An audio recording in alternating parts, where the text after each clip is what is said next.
Lockdown अब ख़त्म हो रहा है, इसलिए लोग बाहर निकल रहे हैं और लोग लापरवाह हो रहे हैं, जिसके कारण केसेस बढ़ रहे हैं हर जगह पे।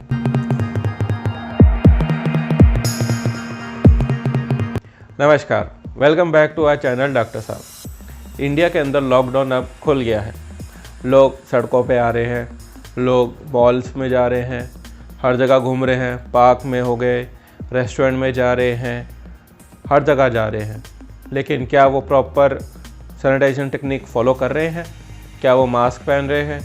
क्या वो अपने साथ सैनिटाइज़र लेके चल रहे हैं? ये बहुत ज़रूरी है, क्योंकि अब हर जगह पे कोरोना और फैलने वाला है। एक रीसेंट स्टडी के अंदर ये पाया गया है कि जो काफ़ी लोग एसिम्प्टोमेटिक हैं या फिर उनको काफ़ी माइल्ड डिजीज़ है, तो वो लोगों को पता भी नहीं होगा कि उनके पास वो पॉजिटिव है, और वो कहीं भी बाहर जाकर खांसेंगे, छींकेंगे या किसी से भी हाथ मिलाएंगे तो उससे कोरोना फैलना फिर से शुरू हो जाएगा।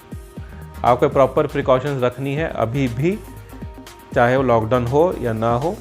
आपको मास्क पहनना है, आपको सेफ डिस्टेंस मेंटेन करना है, और जहाँ पर अवॉइडेबल सर्कमस्टेंसेस हो उसको अवॉइड कीजिए। इस वीडियो के अंदर हम आपको मेनली मास्क के बारे में बताएंगे कि डिफरेंट टाइप्स ऑफ मास्क क्या है, उनका यूसेज क्या है, कौन सा मास्क अच्छा है, किसके क्या एडवांटेज है, किसके क्या डिसएडवांटेज है, ये सारा हम डिस्कस करेंगे।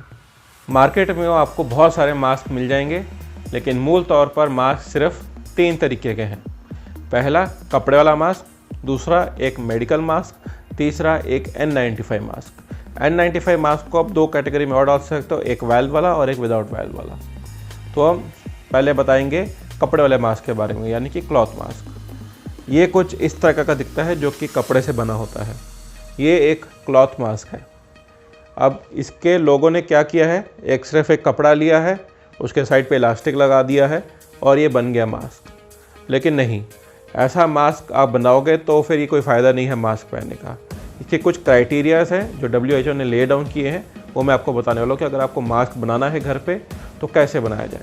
बहुत ईजी है, लेकिन थोड़ा सा आपको काम करना पड़ेगा उसके लिए। तो जो मास्क का जो आउटर लेयर है, वो जो आउटर लेयर है ये आपको वाटरप्रूफ मटेरियल का होना चाहिए, जैसे कि नायलॉन हो गया, पॉलिएस्टर हो गया, इस तरीके का होना चाहिए, ताकि कोई भी छींके या खांसी करे तो जो वाटर ड्रॉपलेट्स है वो निकल जाए।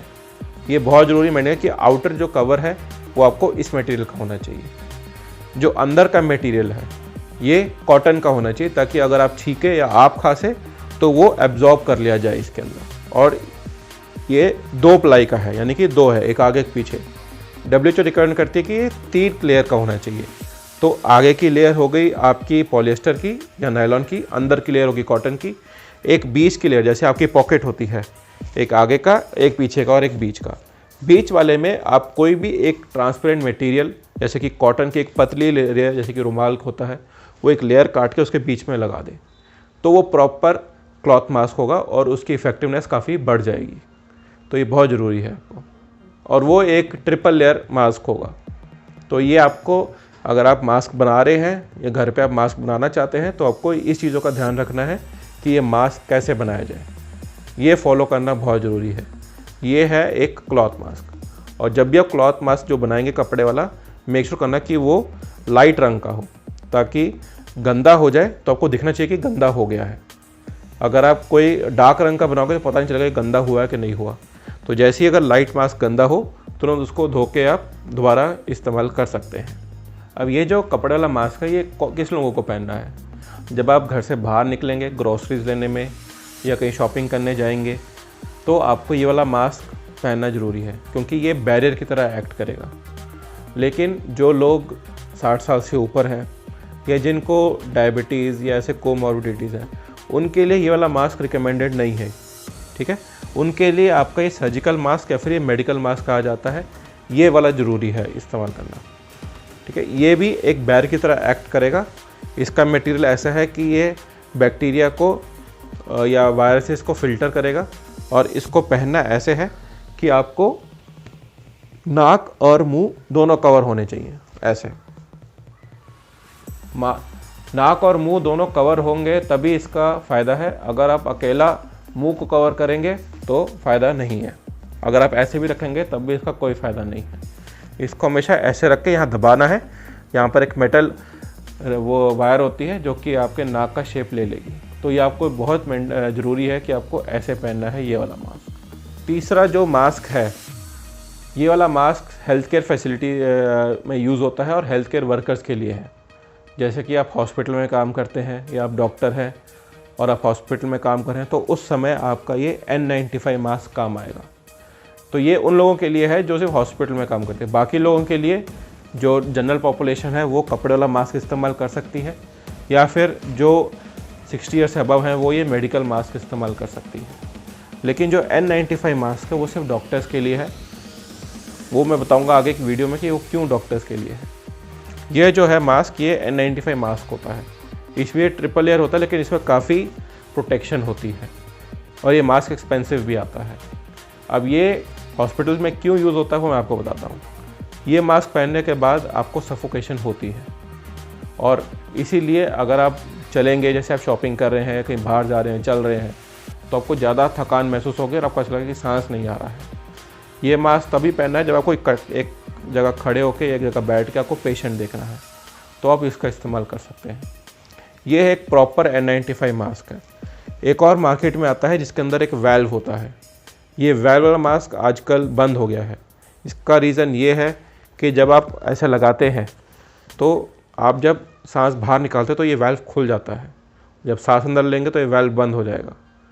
तो इसका उन्होंने डिसएडवांटेज बताया कि जैसे अगर आपको कोई बीमारी है और आप छींकते हैं तो हवा जैसी बाहर निकलेगी तो सारे ड्रॉपलेट्स यहाँ से बाहर आ जाएंगे। अब हर एक मास्क के प्रोज कॉन्स और कब पहनना चाहिए, क्या पहनना चाहिए, क्या फ़ायदा है, क्या नुकसान है, मैं आपको बता रहा हूँ।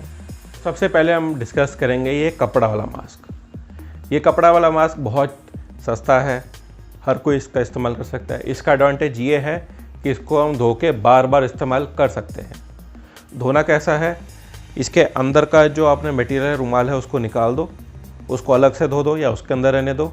पूरे मास्क को डिटर्जेंट में भिगो के रखो, अच्छे से मल लो, धूप में सुखा दो, दोबारा इस्तेमाल कर लो। मेक श्योर रहे कि जब भी आप मास्क धोएं, इसको केमिकल्स के साथ ना धोएं, यानी कि सेवलॉन से ना धोएं या कोई भी क्लोरीन बेस्ड डिसइंफेक्टेंट है उससे ना धोएं, क्योंकि जब वो आप किसी केमिकल से धोगे और वो सूखेगा, उसका केमिकल का रह जाएगा और वापस इसको आप जब लगाओगे तो आप वो केमिकल इनहेल करोगे तो आपको ही इरिटेशन होगी। ठीक है, तो आपको ये मेंटेन करना है कि आप नॉर्मल सोप डिटर्जेंट से इसको धो सकते हो। और जब भी इसको रखना हो, कोई भी प्लास्टिक का रैपर हो या प्लास्टिक का जो पॉलीथीन बैग हो उसमें डाल के रखिए, ताकि आपको कहीं जैसे बाहर रखा हो तो कहीं से भी इन्फेक्शन इसके अंदर ना जाए। ये आपको मेंटेन करना बहुत ज़रूरी है इस मास्क के बारे में। अब आ जाइए ये वाला मास्क। ये वाला मास्क कौन पहनेगा? जिनकी एज 60 ईयर से अबव हो, जिनको डायबिटीज़ या हाइपरटेंशन हो, या जिनके घर में कोई कोविड सस्पेक्ट हो, जिनको बुखार हो या जिनको कोई भी इन्फेक्शन हो, वो ये मास्क पहन सकता है। ये जो मास्क है ये बैरियर की तरह एक्ट करेगा, और अगर आपको छींक है या आपको खांसी आ रही है तो आपके जो मुंह के पार्टिकल्स है वो बाहर नहीं आने देता, जो आसपास हवा में है ये उसको अंदर आने नहीं देता। तो ये वाला मास्क आप नॉर्मल जनरल पॉपुलेशन में इस्तेमाल कर सकते हैं। इसका फ़ायदा ये है कि ये एक चीप मास्क है, सस्ता मिल जाता है, और ये आप 3-4 बार इस्तेमाल करके इसको डिस्पोज ऑफ कर सकते हैं। इसको ज़्यादा देर यूज़ नहीं कर सकते आप। अब आ जाइए N95 मास्क। ये वाला जो मास्क है ये एक एक्सपेंसिव मास्क है, नंबर 1। दूसरी बात ये है कि इसकी जो लाइफ होती है 6 से 8 घंटे ही होती है। 6 से 8 घंटे बाद इसको फेंकना ही है, और इसको आप ना धो सकते हो ना आप इसको कहीं और रख सकते हो, क्योंकि इसमें हर चीज़, क्योंकि ये काफ़ी एफिशिएंट है। एफिशिएंट मतलब जो भी वायरस बैक्टीरिया है वो सब आके यहाँ पर अटैच हो जाएंगे। तो अब इसको अगर उतार के कहीं भी रखोगे तो वो एरिया आपका इन्फेक्टेड हो जाएगा। इसीलिए इसको यूज़ करना है और थ्रो करना है, और ये काफ़ी महंगा मास्क आता है। इसलिए ये सिर्फ डॉक्टर्स या फिर हॉस्पिटल स्टाफ को ही पहनना अलाउड है। नॉर्मल भी पहन सकते हो, लेकिन फिर आपको वही सफोकेशन होगी आप जब चलेंगे और वो करेंगे, क्योंकि ये मास्क टाइटली फिट होता है आपके नोज़ और माउथ पे, और ये कहीं से हवा आने नहीं देगा आपको। रही बात वाल्व की, N95 के बारे में बता चुका हूँ कि ये अब नहीं मिलेगा, क्योंकि इसके अंदर काफ़ी डिसएडवांटेज देखा गया है। दूसरे लोगों को नुकसान होना इसमें देखा गया कि उनको ज़्यादा नुकसान है, इसीलिए अवॉइड करिए ये वाला मास्क पहना। और आजकल वैसे भी ये मास्क अब बंद हो गया है। अब हर कोई जो है ये N95 मास्क इस्तेमाल कर रहा है या फिर इस तरह का N95 मास्क इस्तेमाल कर रहा है। तो ये आपको प्रॉपर प्रिकॉशंस रखनी है। अब अब मास्क को कैसे डिस्पोज ऑफ करना है। आप सीधा मास्क को डस्टबिन में मत डालिए, क्योंकि वो हाईली इन्फेक्शस होता है, और अगर कोई दूसरा जैसे आपका जो भी डस्टबिन कलेक्टर या जो आपका ये गार्बेज उठाता है उसको इन्फेक्ट होने के चांस काफ़ी हाई हो जाते हैं। तो सबसे आपको ये देखना है कि कैसे डिस्पोज ऑफ करना है मास्क को। कोई भी मास्क को अगर सबसे बेस्ट ये है कि उसको आप जला दो, वो सबसे बेस्ट तरीका है कि एक मास्क को कैसे डिस्पोज ऑफ करना है। अगर आप जला नहीं सकते हैं तो आपको क्या करना है, जो भी मास्क हो, जैसे कि सबसे पहले शुरू करते हैं हम ये वाला कपड़े वाला मास्क। इसको आप कोई जैसे जो इसे ब्लीच करते हो उस ब्लीचिंग पानी में इसको डाल दीजिए 5 मिनट के लिए। उसके बाद इसको आप नॉर्मल गार्बेज में फेंक सकते हैं, क्योंकि जो ब्लीचिंग पाउडर है या ब्लीचिंग वाटर जो है वो सारे वायरसेस को मार देगा। अगर आपके पास N95 है या फिर ये वाला मास्क है तो इसको भी सेम तरीके से आप कर सकते हो, नहीं तो आप इसको छोटे टुकड़े काट के सैवलॉन के पानी में इसको भिगो के सीधा डिस्पोज ऑफ कर दो। नहीं तो सबसे पहले बेस्ट यही है कि इन मास्क को जला दीजिए, वो सबसे अच्छा तरीका है। आई होप कि आपको मास्क की नॉलेज काफ़ी बढ़ गई होगी, और अगर आपको घर पे मास्क बनाना है तो कैसे बनाना है ये भी मैंने आपको बता दिया है। आई होप कि आपको हमारा वीडियो काफ़ी अच्छा लगा हो, तो please like, share and subscribe doctor साहब। मास्क पहन के बाहर जाइए, सोशल डिस्टेंसिंग मेंटेन करिए। धन्यवाद।